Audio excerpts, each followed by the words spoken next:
Welcome back to Learn Economia. Here in this video, we will be discussing the production cost by measuring the production cost.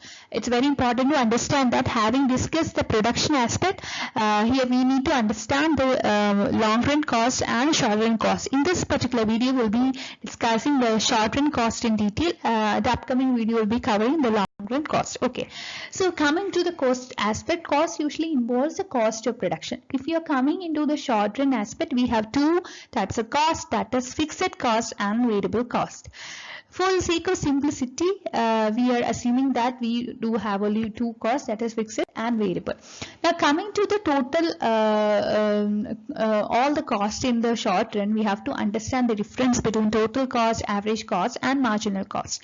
Coming to the total cost aspect, you have to understand that the total cost can be divided into total fixed cost and total variable cost. Total fixed cost is something that you have to incur even if you are not producing any levels of output. That means that if by installing a plant or by setting up of machinery and or you have to incur some cost. Even if you are not producing output, you have to incur this cost. That means that it is not subject to the level of output. Whereas in the case of total variable cost, you could see that it actually varies with the level of output. It starts from the origin and it increases after that, as it depends upon the level of output you produce.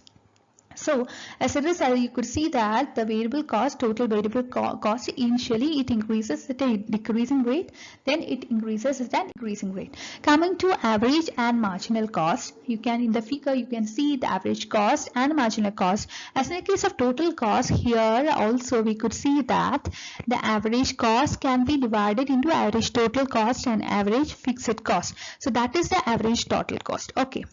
So as in the case of production, also here the average aspect is it could be calculated by taking the total aspect divided by the units of product produced. Here the average fixed cost is equal to total fixed cost by the units of output produced, that is TFC by Q. Like in the case of fixed cost, similar kind of analysis is available to the case of variable cost and total cost. That in the case of all the average cost, it is subject to the total cost. Okay. So you would see that average cost curves are actually U-shaped curves. It is falling initially, then after that it rises. It falls, then reaches minimum, and then it rises. Okay, that's it.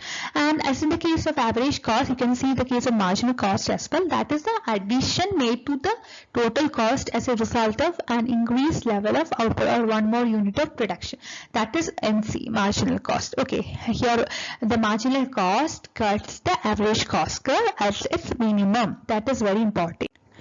Now the very same thing is explained in this figure also, that is the average cost curve, the marginal cost cuts the average cost irrespective of whether it is average fixed cost or it is average variable cost or it is average total cost. The marginal cost cuts the average cost at its minimum, and after cutting the average cost at its minimum, the marginal cost starts rising.